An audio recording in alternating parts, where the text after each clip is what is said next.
Welcome back to the Relationship Toolbox, a show about the skills we need to build healthy relationships with others.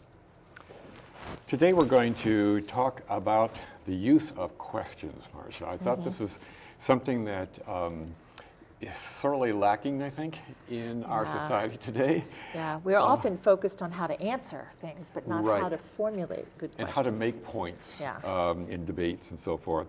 So we hope that the skills that we're going to be presenting will help you in your relationships with a life partner, your children, friends, and certainly even colleagues at work. We will try in this show today to answer two following questions. How can I use questions to become a better communicator and listener? And how can I use questions to more effectively handle differences of opinion and conflict? That's not a normal concept we think of, is handling a conflict with questions. Right. We're usually focused on like persuading or educating somebody about something. Yes. So many of the ideas that we're going to be discussing actually have come from an author by the name of Michael Markarts in his book Leading with Questions. So I think we want to start by acknowledging that when we're small, little innocent kids, questions come quite naturally to us. In fact, we're almost innately set up to ask questions. We want to know why and how come and when and how does this work. So it's a natural sort of predisposition that we start out with in life. But before too long, when I say long, maybe getting into being a toddler or a little after that perhaps, we begin to get some pushback on that. Yeah. So maybe you could jump in with that. As we get older and our social experiences are beyond our protected spaces of parents and daycare and friends, we have experiences that are not necessarily reinforcing of our questions, and the people that we encounter may label us or judge us or think we're stupid for asking that question or odd, or they may feel threatened. I know that frequently in schools somebody will say, well, this is probably a stupid question, but so, how many times have you heard that?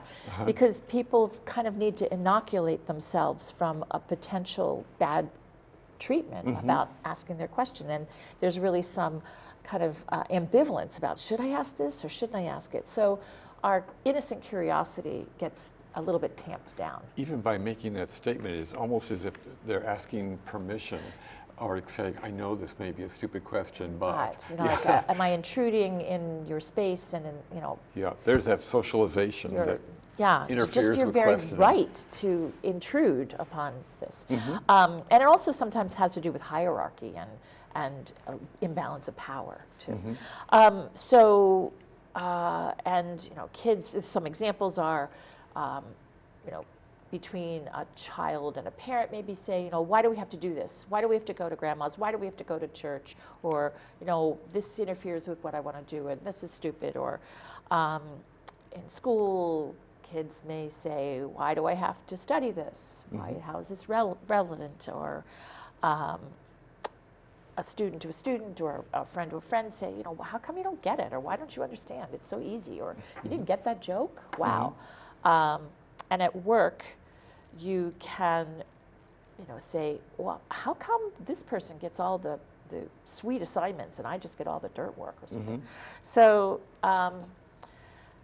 there's a skill at crafting the questions in order to make a connection. In educational programs, even though we have moved, thankfully, from a stand and deliver kind of philosophy, sometimes it's hard when you have this burden of like covering the curriculum and getting through the pace and the scope and sequence to integrate questions all the time. And there's a real tension between curiosity and being able to manage the instruction. So I think we all welcome questions, but we have a responsibility to deliver our curriculum as well. So that can be tricky. So that sets up a tension. Yeah, and you're always fighting that time, that clock, that pacing, particularly if you're in a program where there are exit tests or you're handing it off to the next level. And you want to honor that curiosity, but it's tricky. Yeah. So. Okay. Well, certainly you mentioned in the work environments, this phenomena can happen too. And it really, according to Marquardt in his book, this can really be the breeding ground for some dangerous interactions within a business. I'm thinking, for example, of something that many of us may have experienced at one time or another, where you may be called into a meeting with administrators or executives who are announcing to the employees that there's a new initiative going on now, that they've come up with a new way of handling things. Flavor of the month. Yes, and unfortunately, those employees who are responsible for carrying these things out and who are on the front line experiencing this have not been consulted. Sometimes. Sometimes they have. In a good business, a progressive business, they might. Or have maybe been. they've been consulted and then their ideas have been totally ignored. Yeah. So the end result is that an employee can feel defeated, have lack of motivation, a lack of respect. Certainly it taps into a lack of loyalty. So that if this happens as a pattern, I mean, it certainly could happen without intention, but if it is a pattern within a business, that business can will usually suffer. And it suffers in the way of not only employees who are not too enthusiastic or creative or good at problem solving anymore, because what's the point? The top people will tell us what to do. But those persons, those employees who could be most valuable in creating ideas are looking for another employment opportunity where that will be honored. And well, at least they hope it is. And in this market, the employee can really walk and generally find something else. It's the same tension of kind of that imbalance of power and the tension between the manager or the boss, having a vision and wanting to implement it, but not allowing for the questions and the input of the employees that were recognized as positive contributions, people with skills. So, but then if you don't, as an employee, know how to phrase that question or offer your talent in a way that isn't threatening, perhaps, or insubordinate even, it can be hard. There have even been instances where, in the medical profession, where a nurse might observe a doctor doing something and think that's questionable under these circumstances, or why would you be doing that? But fear, no, I better not challenge this because I'm only the nurse.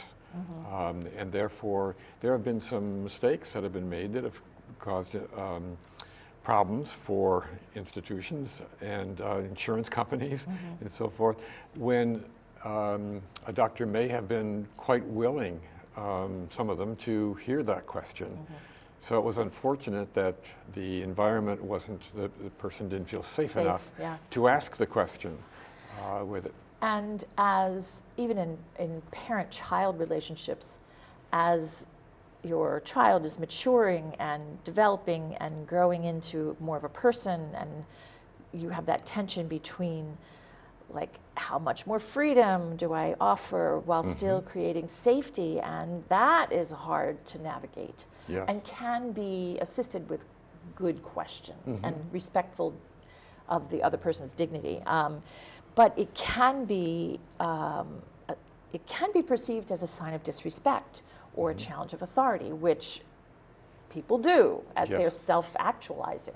So that can be hard to navigate if you don't have a sense of how to both design and pose a good question and how to hear it.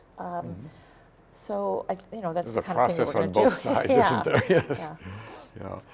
So also with, you mentioned that with our peers, I'm thinking too of friendships that we may have. And How often have we heard that sort of that mandate of, oh, don't talk politics with your friends, that's too dangerous, Or money, stay away or from that topic, Yeah. that could be very emotional, or don't encourage, that kind of talk, when in some cases that might be good advice. In other cases, it actually can rob friends of learning more about each other, perhaps even revising some of their own thinking as a result of interaction that has been provided by a safe relationship where they can talk about these things. So And it can move you from an acquaintance to a deeper friendship as well, if Correct. you're brave enough and skilled and prepared to be able to do it. Or if unskilled, it could lead to a riff in the relationship pretty quickly. So I think that's what we're trying to get at today is rather than using avoidance as a means to do this, to handle a situation, there are skills that we can use to actually get more out of our relationship. Yeah, because we all crave intimacy, and it's through good questions that we can kind of make those connections, make those bridges, learn new things about each other, cultivate empathy and understanding, and really make that deeper connection. Yes. But we haven't been taught how to do that. Well, and especially in this particular time in our society, it's becoming more and more difficult. Fewer and fewer skills are being utilized in this type of thing, especially in the political realm. So how often could we be confronted perhaps by a friend who suddenly poses a question, or not a question, but a statement to us, saying, oh, did you hear about President Dickerson last night, the speech he gave? And wasn't that terrific? And you're thinking in your mind, are you kidding? That guy's got to be the most ignorant, the most misinformed person, and you think that was good? So, and here it is, your friend. So do you avoid, change the topic, or do you use this as a means to explore some more?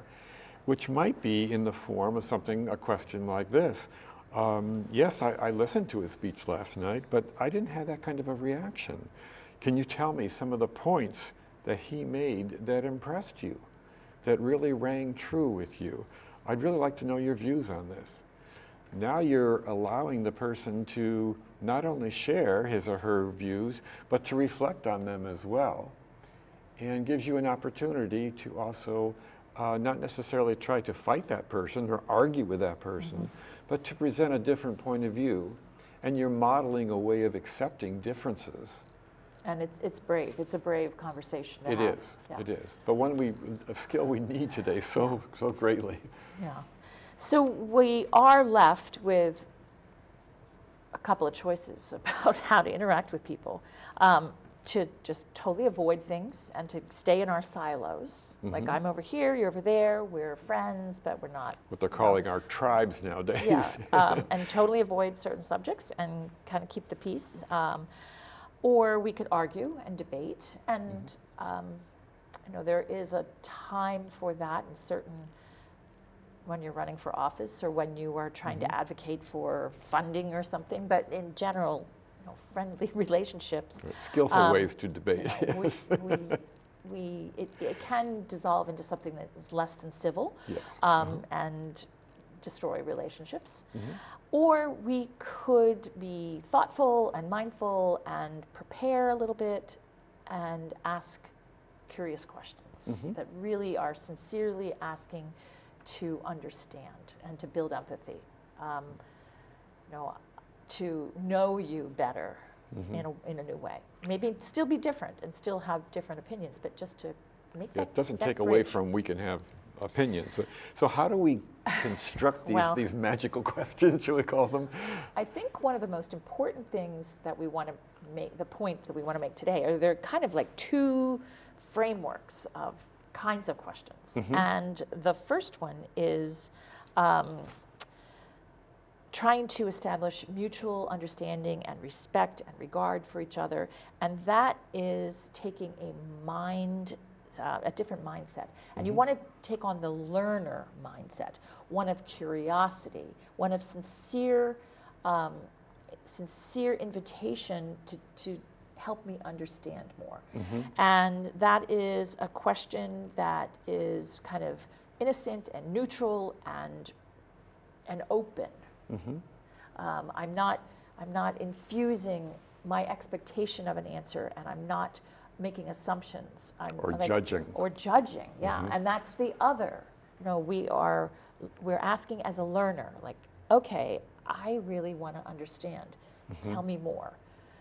Not trying to trap somebody in a question by presupposing what they should be thinking, which is the other. Right, Marquardt brings up the second part of that, and that is if you're not in a learner mindset, he calls it, you're in the judger mindset. Yes. And we certainly get a lot of that. I've been guilty of it. When you're in a tense kind of clutch with somebody that you're pretty comfortable with, and you can easily fall into that trap of asking a question which has blame in it, or has an assumption, or has an accusation. And it's really a veiled question. Right, that's the intent of it. It focuses on the past. It's reactionary. The person asking the question is probably in an emotional state, not really thinking. Judging you. Judging. Judging your intentions, your wisdom, your intellect, your or defending motivations. One's own position. And their purpose in the questioning is to prove they are right, or to prove that there's something wrong in your assumptions. It's really a statement twisted hidden, into a question. Well, I'm sure you would agree with me about, and there it's not a question what there were at you all. thinking when you know? Yes. So when you're saying, I'm sure you would agree with me, it's not really a question. You're making a statement. Then you're trying to tie the person into the statement you are making and saying, of course you agree with me. That leaves the other party in a defensive posture of, well, no, I don't agree with that. Right. Or to, again, avoid the whole situation and not make a comment. So it's a defensive posture. It's an attack on the other party.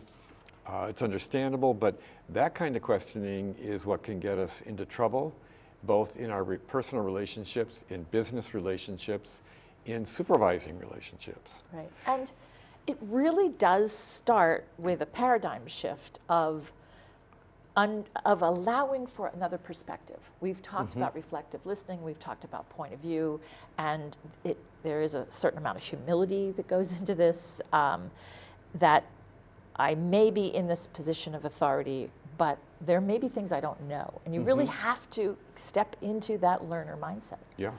Or even if I'm not in a position of authority, it might be very threatening to me to think that maybe these conclusions, these assumptions that I have, are not quite accurate.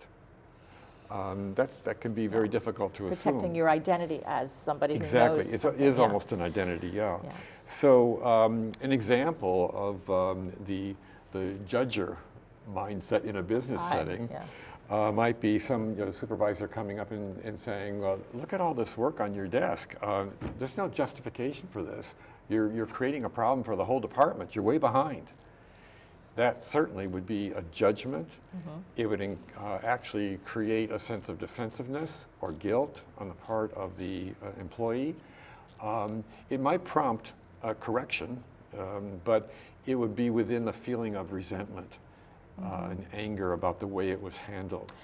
And if I'm working in an environment where I'm feeling like I have to prove myself every minute of every day, and I can't ask and can't make mistakes and can't ask for help, then I could have gotten myself into that position because I need to protect my identity and never show that I need help or that I have a question. Right. And so it kind of is a self-perpetuating thing. Right. Where I'm gonna fall behind because I can't do the work, or I need help, or but clearly I can't ask for it. Right. In a business environment where questions or asking for help is discouraged or is seen as a sign of weakness, not being competent, that would happen. That would be so what kind of question might Well, a learner mindset for the same situation. What might be something where the supervisor is coming up and saying, gee, I see a lot of the paperwork still on your desk. I know how important it is for you to be prompt and up to date on your work. What is happening? Can you share with me what's going on with you? can I be of any help in this? Ooh, that's nice. So Yeah. there again, we're getting back to the intent of the learner mindset. That it's to understand and to offer assistance if needed. So I actually that happened to me, which was so unusual, a place of work for me, what I had experienced before, that it stuck in my memory. And I've used it as an example where I was given an assignment that was very threatening to me because I did not have the kind of technical skills to do it, to carry it out. And I thought, oh no, I can do all these other things. Why are you giving me this to do? And my supervisor at the time realized that I was showing signs of stress. And she came to me and asked about it, and in an inquiring way rather than in a judgmental way. And then she ended it with, what could I do to help? And when I said, if you were to do this, it would be a tremendous help to me. Yeah. And her response was, consider it done. Not only was that burden and stress taken off my shoulders, but my respect for my supervisor, my willingness to work with her, my loyalty to her was just increased. Right, and she didn't make you feel incompetent in the process. Correct. Right. You could always circle back and kind of debrief, like, how did this happen? How can we prevent it in the future? But in the moment, she didn't make you feel bad. Exactly. Yeah. She was interested in helping me to get through this and to get back to the feelings that I felt competent and thoroughly involved in my work again. And it engendered a really nice feeling with you. Yes. In terms of your loyalty. Yes. Yeah. So let's look at, again, you referenced before a parent-child relationship where a parent might find it useful to have skills in questioning rather than telling, don't you do that, or you can't. Or you can't, or don't you be disrespectful to your parent. All things that would potentially shut down a child Cap. with it. So let's take a situation where perhaps you could be a teenager. Okay, so and I'll be a parent. Usually, the things that parents don't want to approve are things that they perceive as dangerous. So I could be coming to say, could I take the car on Saturday to go to the concert with my friends? Everybody's going, and I told them I probably could. So. Okay. And if I showed any hesitancy with that, which most Like, parents would. Like, you're so controlling, so mistrustful, so manipulative. I can't, why can't you just be relaxed? Okay, so now it's building, the tension is building. And if I react to it on that level, I'm going to come back with more tension. But if I go to this, learner mindset. Okay. What might I ask of this? So first I might just acknowledge, you're right. This is a difficult transition for me to make as a parent, from realizing that you might be able to handle some situations. So I realize that with it. So I admit this is a big step for me, and I'm building this trust with you.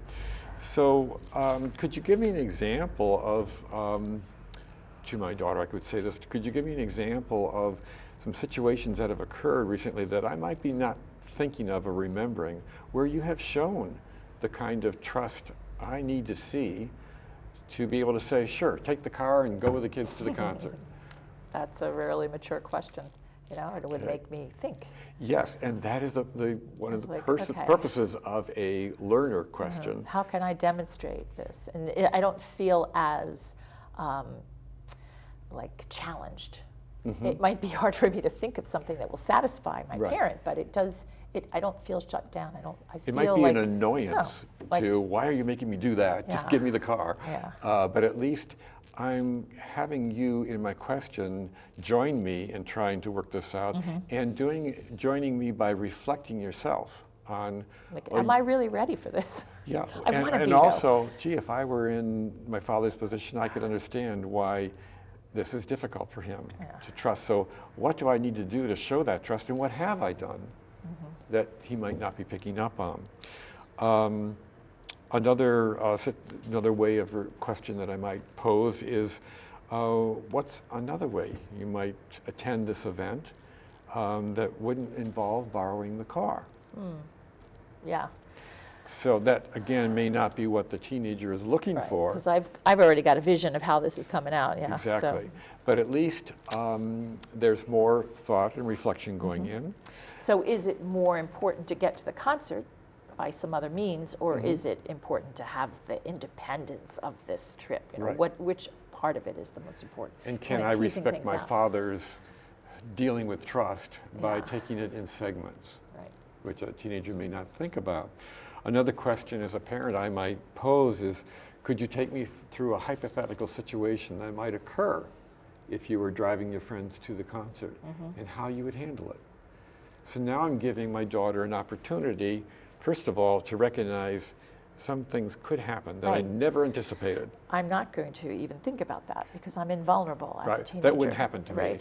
Yeah. But so- you can kind of rehearse it in your mind, and it's actually good practice. Even it's a rehearsal, it's a practice. Right.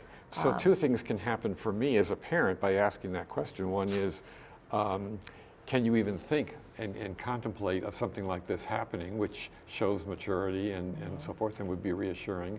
And secondly, how would you handle it? Right. And when I hear how my daughter has handled it, that might be very reassuring and think, maybe I am being too controlling. Maybe, yeah. And also, I'm learning about you. I don't think you're just a controlling, closed-minded person. I'm hearing your fears. Yes. So as the clock ticks away here and we're about ready to close, we unfortunately had more things that we'd love to talk about. But I think one of the most important things is to ask questions, because so often we shut conversation down by not asking a question. We may make a statement or we'll say, oh, that reminds me of a time when and we've turned the whole thing around to us, and that can be really frustrating to somebody. Yes. And it doesn't build those bridges and connections. And to really approach it from that learner mindset.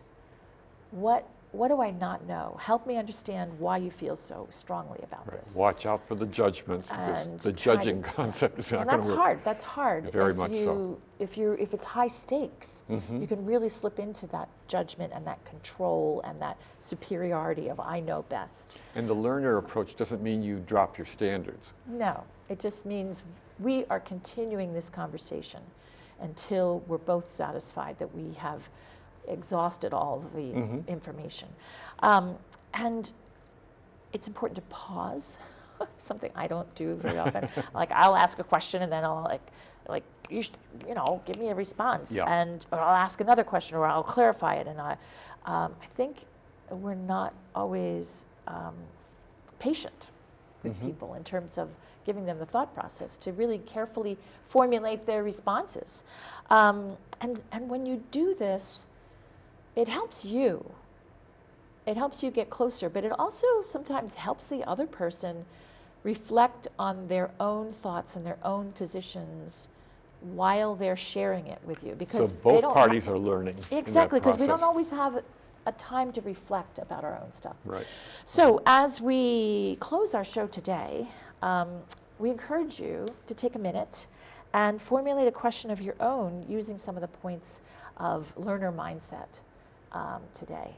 And what might be different if I ask using a learner mindset question when talking to my child or my partner or my friend or my colleagues?